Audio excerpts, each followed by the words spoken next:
Bienvenidos a Campus Global, el programa de análisis multidisciplinar de AFID que tiene como propósito que todos podamos aprender sin tener un carnet universitario. Yo diría que este año, no solamente Colombia, hemos visto especialmente en Europa un incremento de las tarifas de la energía eléctrica. Entonces, como nos afecta a todos y a todo, vamos a conversar hoy para que nos expliquen por qué ha subido el precio de la energía eléctrica en Colombia y cuáles podrían ser esos factores que justifican o tienen implicación en el precio.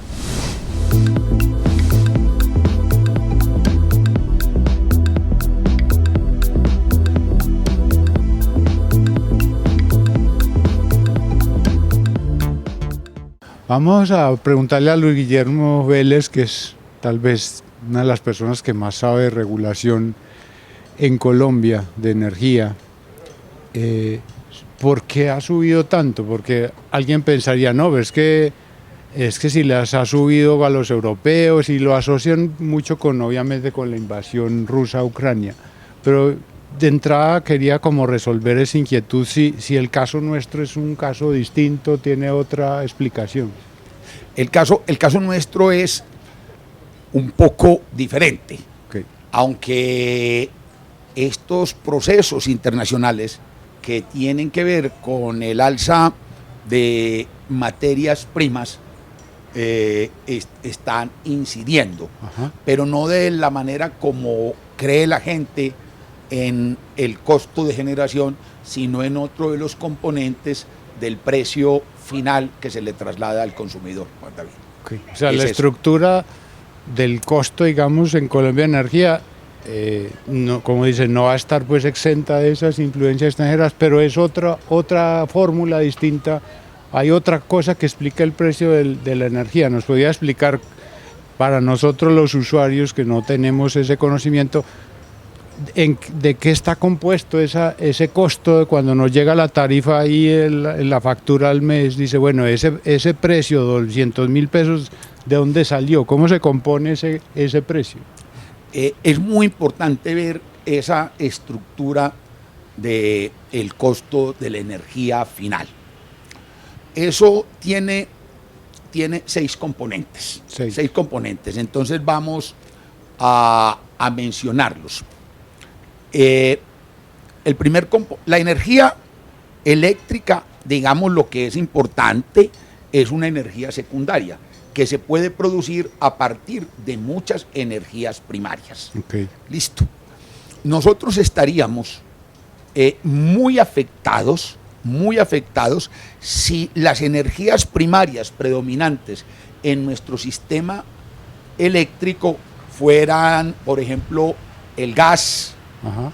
o los combustibles líquidos, Okay. pero ese no es el caso. La energía primaria en nuestro sistema es la hidro, el agua, y esa no ha aumentado el precio.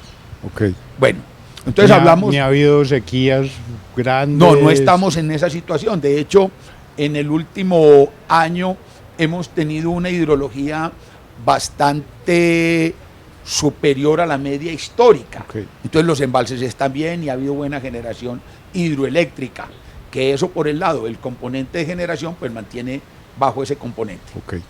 Pero permíteme, Juan David, Sí. siquiera los explicamos. Entonces, primer componente, generación. La generación, pues, es la producción de energía en las instalaciones diseñadas para eso, que pueden ser hidroeléctricas o térmicas. Y las térmicas son de distintos tipos, térmicas a carbón, térmicas a gas o térmicas con combustibles líquidos. Okay. Aquí se habla de otras energías que llaman renovables, que son la eólica y la solar, pero eso aún en la matriz eléctrica del país es muy pequeño. Okay. Entonces eso todavía no juega ni importa demasiado en el precio. Okay. Después de que la energía es generada en los centros de producción, pues debe llegar a los centros de consumo, okay, a las ciudades, a los pueblos, a los municipios. Ese transporte se hace por medio de unas líneas, de unos alambres de altísima tensión. Uh-huh. Eso se llama el sistema de transmisión nacional, okay, que conecta todo el país. Entonces ese sistema de transmisión nacional, que son alambres a un nivel de tensión muy elevado, nivel de tensión muy elevado quiere decir con una capacidad de transporte de grandes volúmenes, grandes bloques de energía en largas distancias, eso es lo que hace eso. Entonces ese sistema une todo el país. Entonces ese es el segundo componente, el costo de transmisión, que lo pagamos por el uso de esas líneas de alta tensión. Listo. La energía llega a las distintas localidades o sistemas regionales de distribución. Entonces, por ejemplo, Antioquia es un sistema regional de distribución.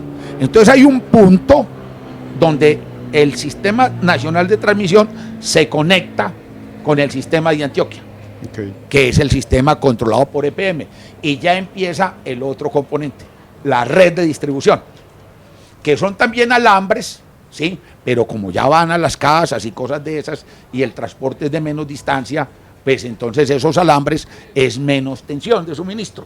Es como si uno llegara a una terminal de carga con grandes tractomulas, ¿sí? Y la carga que va en las tractomulas se baja en la terminal y se ponen carros pequeños que van a distribuirla en la ciudad. Es exactamente la misma. Ese es el tercer componente, la distribución. Hay otro componente que es muy importante, la comercialización, que es toda la actividad que hacen las empresas. Aquí en Medellín pues las hace EPM, que es la lectura de los medidores, la facturación, la atención de quejas y reclamos y todo eso. Eso se llama comercialización. Ese es el cuarto componente. ¿Ahí está el mantenimiento de esas redes también? ¿O eso? Está en distribución. Hace parte de los costos de distribución y de mantenimiento. Hay otros componentes que ya pueden ser extraños, pero no son difíciles de entender. Hay otro componente que llama pérdidas reconocidas. Pérdidas reconocidas. En una red de transporte de energía, Juan David, tú lo sabes bien como ingeniero, el trasiego de la energía produce un cierto calentamiento en la red. Entonces esa energía se disipa. Entonces eso da lugar a una pérdida. Incluso un sistema muy bien con alambres muy nuevos, con transformadores, genera pérdidas. Entonces hay un nivel de óptimo de pérdidas. Entonces esas pérdidas las tenemos que pagar los consumidores, esa pérdida reconocida, porque hace parte del costo de hacernos llegar la energía útil a la casa. Entonces ese otro componente que va en la tarifa. En esas pérdidas que digamos que son inevitables porque son físicas y no hay que controlar eso, los que llamamos los robos de energía, que la gente roba energía, ¿eso está en las pérdidas o eso no se calcula, pero finalmente todos los pagamos o no? No va y no las deberíamos pagar. ¿Sí? No las deberíamos pagar. Esas pérdidas no se reconocen. Se reconoce un nivel de pérdidas óptimo. Varía de una región a otra, de una circunstancia a otra, pero la idea es que esas pérdidas, los robos no se deberían reconocer. Listo. Si lo reconocemos, no buscamos cura para resolverlo. No buscamos cura para resolverlo, exactamente. Y el otro componente de la tarifa se llama restricciones. Lo explico muy fácilmente, Juan David. A veces la generación, digamos, mejor, menos costosa, se puede hacer, digamos, con una hidroeléctrica. Pero en un momento dado, esa hidroeléctrica no está disponible el alambre que la conecta con la red, entonces no la puede usar. Entonces esa hidroeléctrica que hubiera sido en ese momento el recurso menos costoso es reemplazada por una térmica más costosa. Entonces la diferencia entre la hidroeléctrica que por cuestiones de red no pudo producir de costo con la térmica que la reemplaza es el componente de restricciones. Esos son los 6 componentes de la tarifa. ¿Clarito o no? Perfecto. Sí, entonces, hasta yo entendí. Clarito quedó. Generación, transmisión, distribución, comercialización, pérdidas reconocidas y restricciones. Son los componentes. Es muy importante entender de dónde provienen los incrementos, qué es lo que lo está causando, porque si no, pues vamos a buscarle al enfermo la enfermedad por donde no es y le hacemos de pronto un daño. Pero antes una pregunta. Dale. Dijiste, son 6. Son 6. Pero yo me imagino que todos no pesan lo mismo, o sea, hay unos de esos componentes que puede que sean tengan una participación en el costo más importante. ¿Cómo es esa distribución para buscarle un Pareto a decir, vea, los que mueven la aguja son estos dos o estos tres? Muy importante, claro, esa pregunta es fundamental y entender eso es clave. Aunque varían de una red de distribución o de una empresa a otro, más o menos para el conjunto del país, esa ponderación es la siguiente. Generación, 35%. Del costo que me llega a mí. Del costo que te llega a ti. Transmisión, 10% de ese costo. Distribución, 35%. Ya llevamos 80%. ¿Sí? Me quedan 20, ¿cierto? Comercialización, digamos que se lleva 10, ¿sí? Y ya llegó a 90.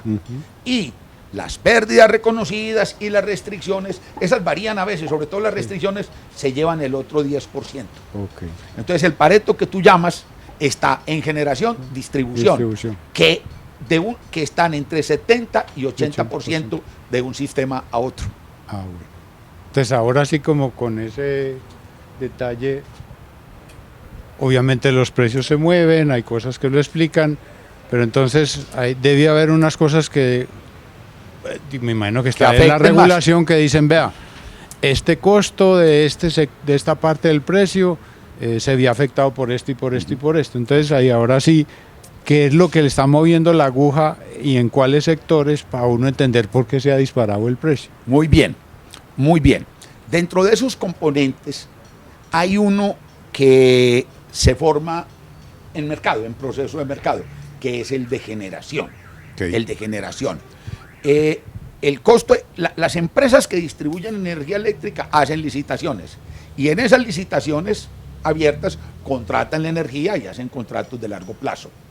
También pueden contratar su suministro de energía grandísimos consumidores. Entonces, el componente G se forma de esa manera. El de generación. El de generación.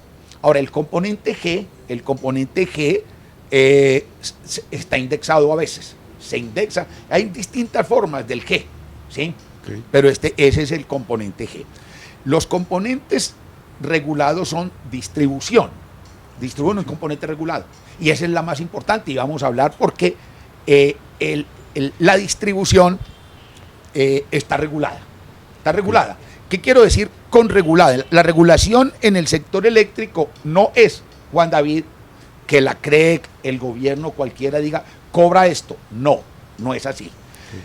Se llama en la ley, en la legislación del sector, la llaman libertad regulada, que consiste en lo siguiente. El regulador define unas metodologías que se expresan a veces en fórmulas aritméticas, no en fórmulas matemáticas, pues aritméticas. ¿Verdad? ¿Qué fórmula matemática? No, aritmética elemental. Entonces, en fórmulas aritméticas con base en las cuales las empresas sacan ese componente, sacan esa tarifa. Entonces, esas fórmulas, Juan David, se establecen para periodos de 5 años. Para periodos de 5 años. Entonces, hay fórmula para distribución, hay fórmula para transmisión y hay fórmula para comercialización. Hay fórmula. La fórmula de transmisión y la fórmula de distribución está indexada. ¿Qué quiere decir que está indexada? ¿Qué quiere decir? Quiere decir lo siguiente. El regulador dice, la fórmula es esta. Y entonces las empresas aplican su fórmula. ¿Qué es aplicar la fórmula? El regulador dice, hombre, transformadores de tanto, a tantos kilómetros de ala, y todos los elementos, ¿sí?, que entran en la red de distribución, se meten ahí en la hoja de Excel para calcular el costo de capital con una tasa de retorno, y se hace eso. O sea, para reconocerle al que está generando, distribuyendo, usted puede cobrar esto porque cobrar esto porque tiene tales elementos y cosas de esas, tales elementos. Eso está. Ahora, el detalle de eso es impresionante. La resolución que regula la distribución tiene 242 páginas, porque está el precio de todos los tornillos, toda la vaina, todo. Eso es increíble, ¿cierto? Que el alambre, que no hay que el transformador, entonces todo está ahí. Pero eso es muy importante entenderlo porque significa que las empresas no pueden poner lo que les da la gana. Okay. ¡Ey, ponerle 50! No, se hace conforme a esa cosa, Okay. ¿cierto? A esos componentes. Y para determinar los precios que se le reconocen a cada componente, se utilizan licitaciones, referentes internacionales y otro mundo de cosas. Entonces está eso. Pero entonces, digamos, como las fórmulas se establecen por periodos de 5 años, yo pongo la fórmula hoy, pero los precios van variando. Entonces, si yo dejo en 5 años congelados los precios, las empresas van a incurrir necesariamente en pérdidas, claro, a menos que no haya ninguna variación. Entonces, por eso se introduce el indexador, que en el caso de la transmisión y la distribución es el índice de precios al productor. O sea, el factor que corrige en ese periodo los costos que se le reconocen con el índice de precio al productor. El índice de precio al productor. El de comercialización se hace con el índice de precios al consumidor. Okay. ¿Le podemos explicar a la gente qué es el IPP, de dónde sale rápido? Sí, expliquémosle al IPP. Explicamos el IPC, que la gente lo entiende, y por analogía. Listo. El índice de precios al consumidor que envía la inflación resulta de examinar el ponderado de los precios de una canasta, que se supone es la canasta familiar, la canasta que en promedio consumimos los colombianos. Ya. Entonces se calculan los precios, El índice de precios al productor es la canasta que supuestamente consumen las empresas, el sector productivo. Entonces también es la canasta básica o la canasta familiar del generador o del distribuidor. Del lado de la producción. Bueno. Es el índice de precios, pero ese es general. Okay. Ahora, entonces, ¿qué ha pasado? ¿Es general para el país? Sí, sí, claro, pues es decir, no hay sino un índice de precios al productor. Okay. No hay un índice de precios del sector eléctrico, no, sino general. Entonces, es eso. Entonces, ¿qué pasó con ese índice? Ahí sí viene. Ese indexador había sido bueno, ¿sí? En general. A veces subía el IPP, a veces bajaba, y de hecho esos componentes de transmisión y distribución, que son los indexados con ese indexador, eran muy estables en los periodos de regulación, no ponían problema.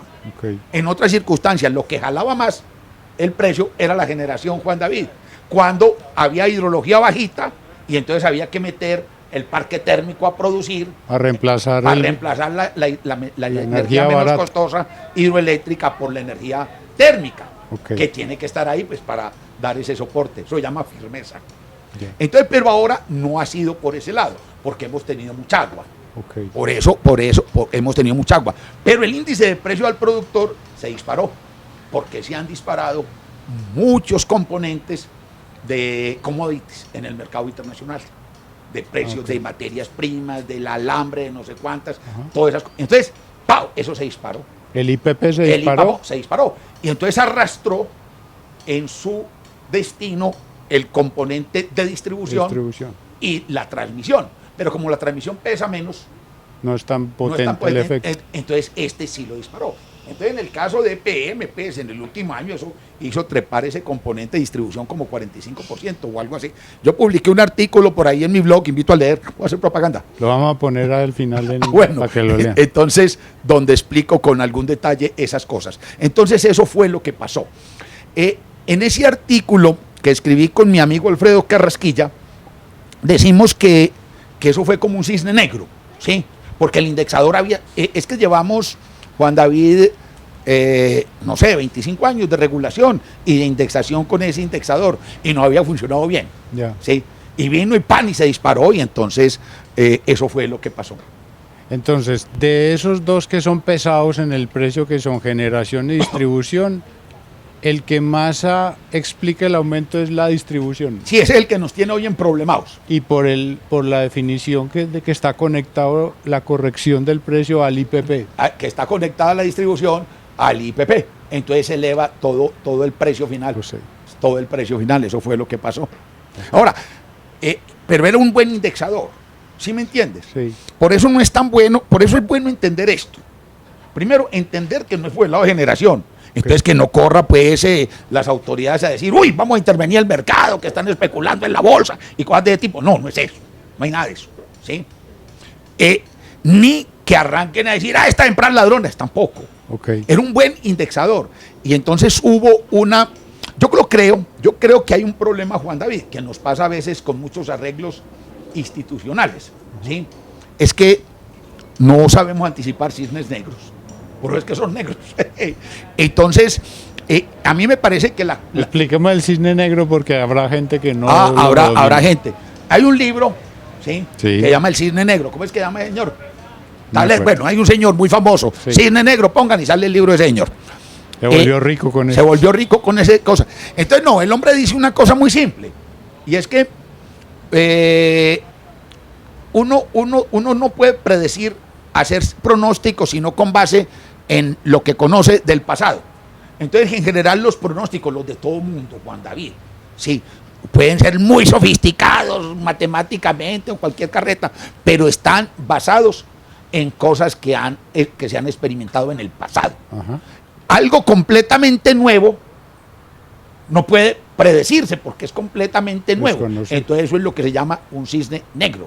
Entonces los cisnes negros se tiran en los pronósticos, ¿cierto? O sea, son eventos que son no eventos calculábamos que ni no sospechábamos. ni sospechamos. Y tienen efectos muy Y tienen efectos muy potentes. Ok. Tienen efectos muy potentes los tales. Por ejemplo, la pandemia Claro. fue un maldingo cisne negro. Ya. Pues por ahí dicen que Bill Gates que la había... No, pues es decir, si yo me dedico ahora a decir, en algún momento del futuro habrá otra pandemia, pues Así. claro, tengo que acertar. Algún día le pega. Todo el mundo le pega. Algún día Ay, le pega. algún día va a haber un terremoto en el Japón, pues claro. Claro. Pero eso no es así. Ok. Entonces, los cisnes negros son eso. Y entonces nosotros decimos que lo de, porque estallaron esas guerras y ha habido todos estos problemas a nivel internacional. Entonces nos elevaron ese IPP. Entonces, por eso, esto es importante entenderlo porque hay que entender que teníamos un sector eléctrico que ha funcionado bastante bien. No, ya te dice bien, el servicio está en todas partes, en fin, es que hace años, hoy la gente queja porque la tarifa es alta, ¿sí? Antes de quejar no por la tarifa alta, sino porque no había servicio. Ok. Y el servicio que no se tiene es el servicio más costoso. Claro. Entonces es eso. Ahora, por eso hay que entender bien dónde está el problema y no agarrar, no llegar pues, a darle pata a todo. Ok. Ok. Entonces, si se pudiera, o sea, uno no tiene forma de alterar el IPP, pues porque son factores exógenos que uno no controla. Pero entonces la solución está en que en redefinir la ecuación para que no sea el IPP o cuál es. Porque, claro, el gobierno salió a decir, no, me va a tomar la CREC porque allá están haciendo cosas mal hechas. Ese no es el camino. No, el camino es replantear el indexador sin Ok. tirarse en las empresas. Ok. Ahora, yo te confieso, como yo me mantengo pues tan ocupado, no he mirado, el gobierno pues fue a tomarse le dijo a la ministra que ya la reguladora, obviamente ella no sabía, Ujú. entonces tuvo que ir allá donde el regulador a que le sacaran de prisa unas resoluciones como ayudando en eso. Yo las miré ahí grosso modo, me parecieron malitas, ¿sí? Ok. Porque llegan y les dicen que no, que se devuelvan al principio de no sé cuándo, cuando empezó, y que desindexen, pero ya luego que indexen con el, mejor dicho, la solución que dieron va a afectar la estabilidad financiera de algunas empresas. Y hay un punto que es muy importante. Una buena tarifa, esto es muy importante entenderlo, una buena tarifa es aquella que promueve la eficiencia de las empresas, Ujú. da los ingresos necesarios para que se siga desarrollando la actividad, eso se llama suficiencia financiera, y tiene en cuenta criterios de solidaridad pues, y de buscar que los usuarios no sean abusados con esas tarifas. Entonces las tarifas tienen que cumplir todos esos criterios, ¿cierto? Entonces hay una cierta finura en hacer eso. Pero si uno dice, quitemos eso, que el usuario, en fin, entonces se puede tirar en las empresas y las empresas no recuperan y empiezan a... Si la empresa no tiene los ingresos, pues empiezan a fallar los mantenimientos, empiezan a fallar todas y vamos pues por un camino malo. Entonces eso tiene que hacerse con mucha finura, que con una mirada superficial que hice en las resoluciones, me parece que no se tuvo, pero advierto que no estoy dando pues como un análisis detallado de esas resoluciones, y no lo voy a dar pues porque tengo que hacer otras cosas. Claro. Pero entonces el IPP, para volver a Atrás. el IPP entonces afecta es la distribución Y la transmisión. y la transmisión. La comercialización está indexada con el índice de precio al consumidor, que también ha subido, Claro. pero no se ha pegado la disparada del índice de precio al productor. Pero en todo caso, pues las tarifas ahí, pues, pero esa es la razón. Fundamentalmente el tema del índice de precios al productor. Al productor. Una pregunta que seguramente va a ser una tontería es, si yo corrijo ese componente por el índice de precios al productor, y ahorita tú lo mencionaste que ese índice era general, si también como comentaste, sabemos con mucho detalle todo lo que se necesita para hacer esas cosas que es la que diste la canasta, sería muy iluso pensar en que uno pudiera construir un índice de precios al productor de energía, si ya tengo un montonón de información hecha, para no depender de un IPP generalizado. ¿O no es una buena idea? No es una buena idea. No es una buena idea y te voy a explicar por qué. Perfecto. El propósito de la regulación no es reconocer los costos en que incurre directamente un productor. Un productor no debería poder trasladar cualquier costo. Entonces, le pones un índice externo. Es decir, cuando un productor dice, es que a mí me aumentó mucho el precio de los transformadores, ¿a dónde los compraste? No. Entonces, la regulación justamente tiene que trabajar es con costos estandarizados, no con costos específicos de ningún productor en particular, y mucho menos con indización de los costos específicos de los productores. Entonces, esa no es una buena idea. No es una buena idea. Porque si siempre le reconozco lo que él me dice que le subió, pues claro, se hace lo que quiera. Exactamente. De hecho, a mí no me gusta la indexación como se practica en este país. ¿Ves? Yo tengo otras ideas sobre la indexación. Uno lo que tiene que poner es decirle, vea, hombre, no alinearse tanto. ¿Sí? Yo le voy a indexar, usted puede aumentar, digamos, este índice menos tal cantidad. ¿Sí? Le doy a usted lo que usted se ahorre en eso. Yo le doy una señal de eficiencia. ¿Sí? Yo le digo, hombre, yo te voy a aumentar, te voy a permitir en esas fórmulas. Es decir, yo pondría de antemano la tasa de incremento de los componentes de la fórmula tarifaria. ¿Sí? Ya les voy a reconocer un 10%. De ahí para allá sí se la tiene que buscar. Si te volas de ahí es problema tuyo. Y si creces menos, te ganas esa plata. ¿Sí me entiende? ¿Sí? Entonces yo le digo, te reconozco 10%, entonces pone las pilas. Entonces a medida que yo vaya hablando, le voy reconociendo menos. ¿Sí? Eso le llama la regulación del price cap. Pero aquí no la aplican, yo no sé, pues. Pero ponerle límite, no decir que indexo lo que sea. O sea, cada vez que le suba yo le reconozco. Sí. Ahora habría habido esto. Y entonces yo, no, porque aquí es una indexación automática. ¿Sí me entiendes? Si yo hubiera dicho, te repito, en la fórmula tarifaria dura 5 años. Listo. Con base en los patrones que yo tengo, va a aumentar esta cosa, les va a aumentar 6%. O 7%, pues todo, obviamente, Juan David, todo es una conjetura que uno hace. Claro. Listo. Y entonces, si tus costos crecieron más de 7%, te llevó la grande, porque sabías eso. ¿Sí? Como empresa, esa es la señal. Esa es la señal. Porque es que la regulación tiene que obrar como si fuera la competencia. Es decir, un productor sin competencia te mete todos los sobrecostos que tenga, porque no tenés alternativa. Lo que limita a que los precios es la competencia, cuando vos tenés posibilidad de perder los clientes. Pero si vos no puedes perder los clientes, ¿sí? Vos vas metiendo lo que sea. Claro. Entonces, la regulación tiene que simular la competencia. Es como un sustituto de la competencia. Claro. Hacer que la gente se comporte como si estuviera en competencia. ¿Y qué es lo que hace uno cuando está en competencia? Hijo de madre, ahorrar, buscar eficiencias para mantener los clientes, porque o si no, se friega uno. Claro. ¿O no? Claro, es la cosa.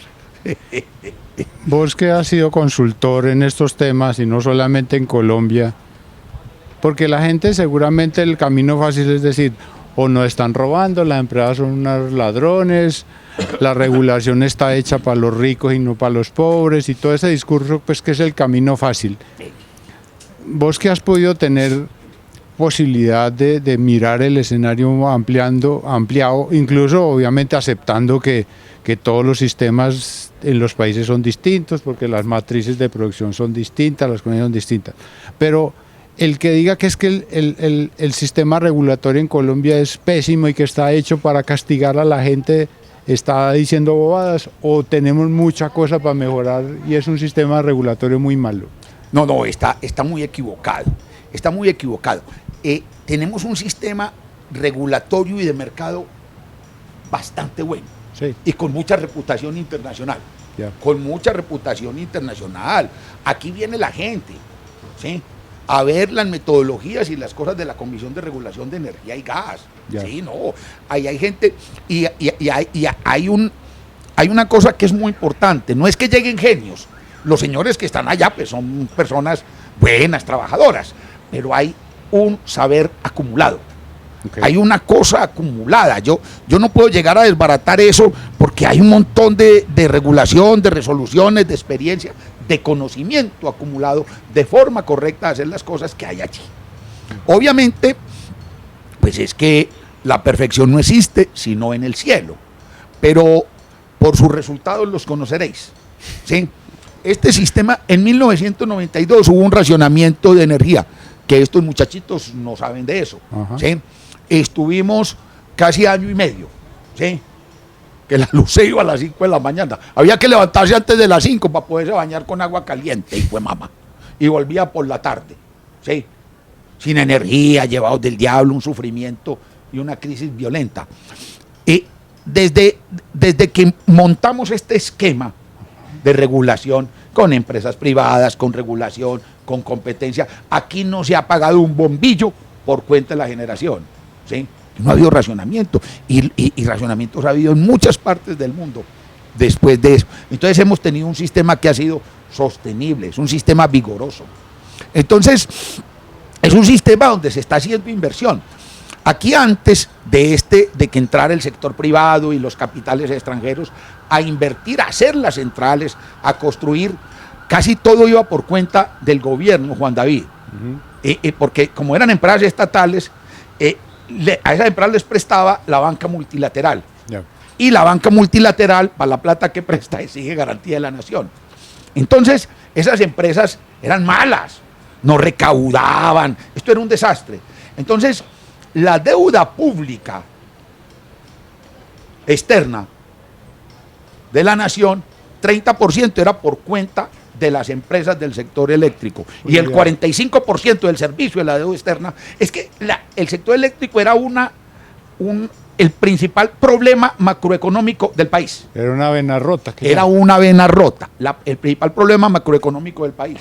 En ese entonces teníamos, yo no sé, 9.000 megavatios instalados de potencia, en fin, y ahora tenemos como 20, eso ha ido creciendo, y todo por cuenta de inversión privada o de recursos generados en el sector mismo. Se volvió un sector sostenible financieramente, increíble. Entonces es una vaina, son unos logros muy importantes, ¿sí? Genera empleo, hace bien las cosas, la luz no se le va a uno, no, por Dios. Entonces ahora obviamente hay que hacer cosas, pues a mí pues esa cosa que quieren hacer con las vainas de las energías renovables, pues me parece que están exagerando la nota. Yeah. Sí, pero no, el sector es bueno y es fuerte y hay un parque térmico. Aquí les dio por odiar el parque térmico, ¿sí? Bendito sea mi Dios, ¿sí? El carboncito y las centrales a carbón. Miren lo que le pasó a Alemania, cuento eso. Vean, Alemania tenía sus centrales a carbón, buenas, sólidas, ¿sí? Y decidieron cerrarlas para traer gas de los rusos y juebama, ¿sí? Afortunadamente los verdes, que allá eran tan furiosos, el ministro actual de Economía dice que allá se llama Economía y Verde o algo así, es un verde, ¿sí? Afortunadamente fracasaron porque ellos decían que desmontaran esas plantas, no las desmantelaron. Entonces ahora las están desempolvando para volver a poner la generación a carbón, ¿sí? Porque es que eso da firmeza. Uno no quema carbón por dañar el ambiente. Uno quema carbón porque necesita prender las luces, porque necesita tener una energía confiable y cosas de ese tipo. China, sí, Xi Jinping, también le dio, es que no, que yo soy ecológico y cosas de esas. Y juémame el río amarillo, hidrología mala. Esas centrales están, en Chile están racionando. Claro. Y Xi Jinping está desesperado haciendo que funcionen más termoeléctricas y haciendo construir más térmicas a carbón. Porque si no, ahora en octubre, como usted sabe tanto de geopolítica, no lo van a nombrar otra vez presidente. Entonces esas son las cosas. Claro. Hombre, sí está bien las cosas, pero uno tiene que tener una matriz de generación diversificada. Pero uno no puede carecer de firmeza. Ya. Si uno dice que esto va a ser puro viento y sol, pues es puro viento, eso es puro viento y nos vamos a pagar muy ligero. Listo. Creo que Europa el año pasado eólicamente usó, digamos, el 26% de la capacidad, o sea, no todo el tiempo hace viento, entonces era el 26% se usó. Este año con el verano y el clima que está loco, creo que la capacidad fue el 14%, o sea, la mitad de lo que produjeron el año pasado lo produjeron este año. Si uno no tiene un respaldo, la pasa muy cara. Está metido en la grande. Y eso es lo que nos va a pasar a nosotros. Mire, ahí la cosa eólica está en La Guajira. Sí. Entonces allá se fueron muy entusiasmados a hacer parques eólicos y todas esas cosas, ¿cierto? Pero la energía hay que transportarla, hay que una red, que era una línea de alta tensión para cargar energía de allá y conectar todas esas plantas al sistema de transmisión. Hoy no, energía no sirve, energía ya no la gastan los guayú en 40 siglos. Entonces, ¿cuál ha sido el problema? Que hay que hacer la línea. Y entonces hay que pedirle permiso a todo el mundo, eso se llama consulta previa, ¿cierto? Entonces cada comunidad indígena que hay ahí, pues, y eso sale en comunidades indígenas como hongos. Entonces ya han hecho como 200 consultas previas para poder hacer la línea, faltan como 150. Entonces esa línea no la van a hacer nunca, Juan David. Okay. Así son las cosas, así son las cosas. Entonces, y esta gente dice que no, que la transición, si no, sí. Ahora, y las térmicas las están castigando. Entonces, que el impuesto al carbón, que el impuesto a no sé qué, todo eso le pega a las térmicas. Pero además les cuento otra cosa. Muchas de esas térmicas se hicieron bajo un esquema de ¿cómo es que llama estas cosas? De beneficio tributario, pues, de estas exenciones. Sí, exactamente.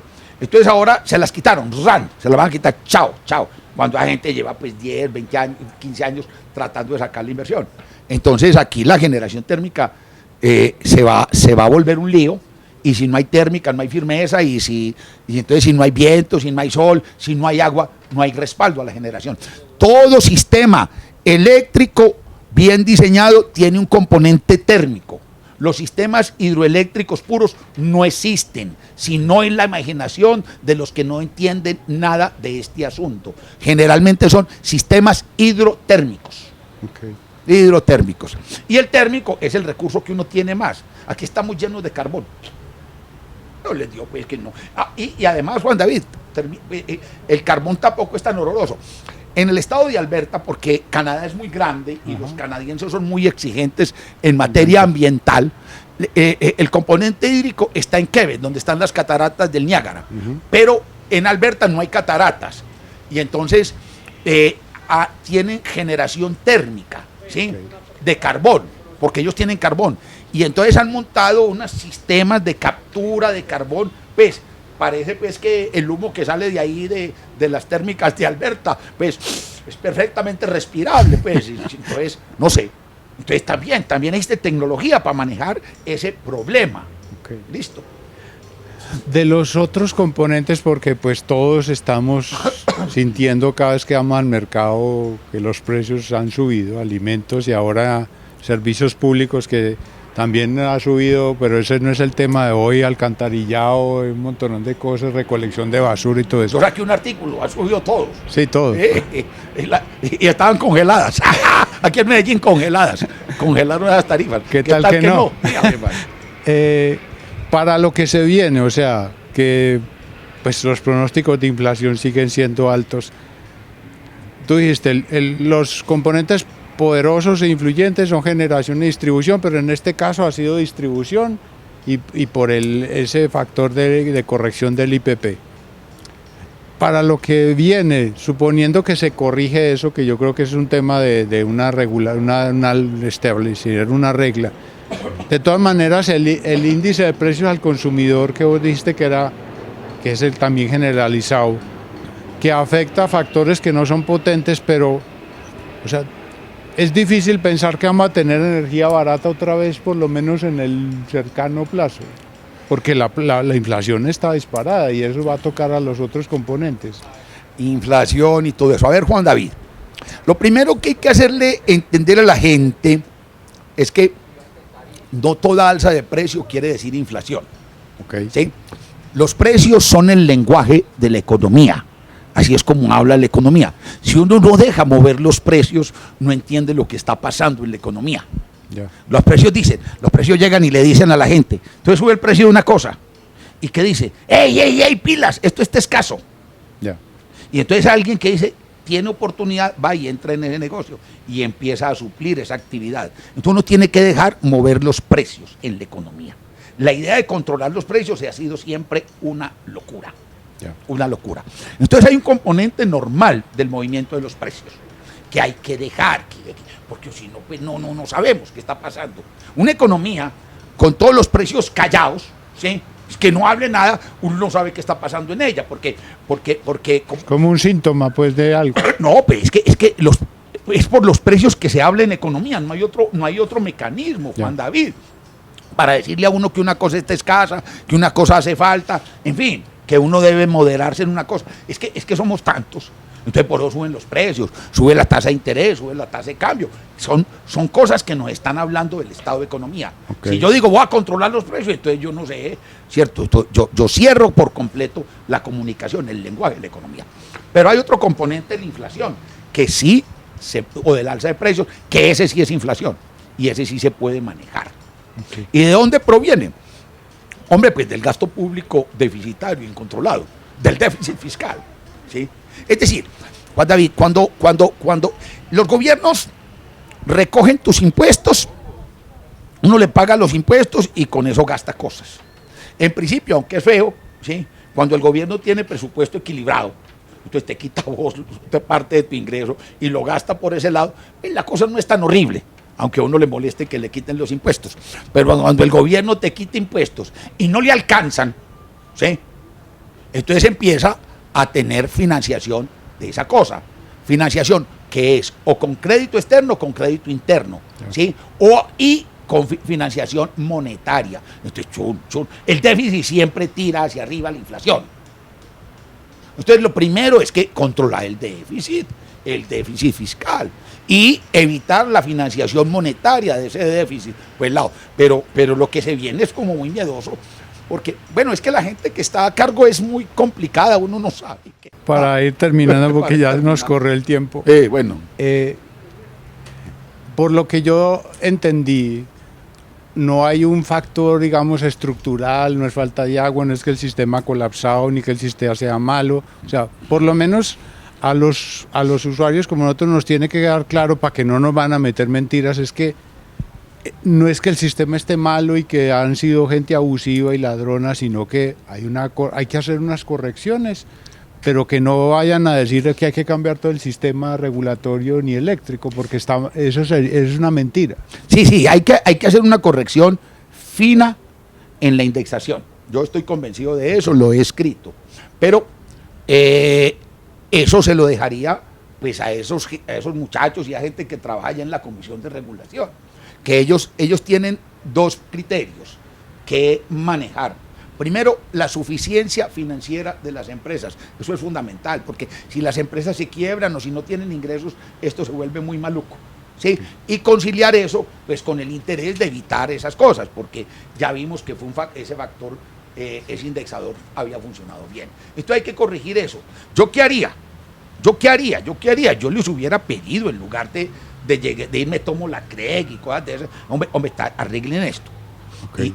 Pero me parece que presionaron demasiado, como te dije, esas resoluciones me parece que quedaron muy chambonas.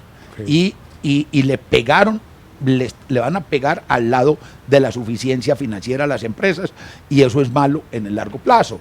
Porque, bueno, se rebajan los precios y cosas de esas, pero las empresas no tienen ingresos suficientes, entonces se va deteriorando todo y se nos vienen cosas malas. Eso es lo que vos propone.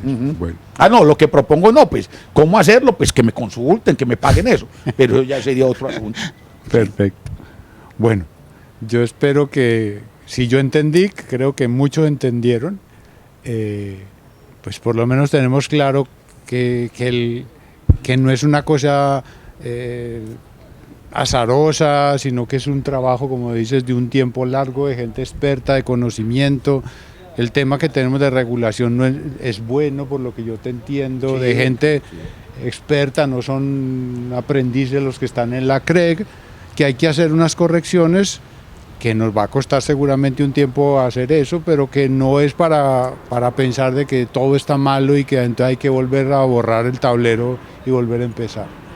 Entonces, bueno, muchas gracias a todos y nos vemos en el próximo Campus Global.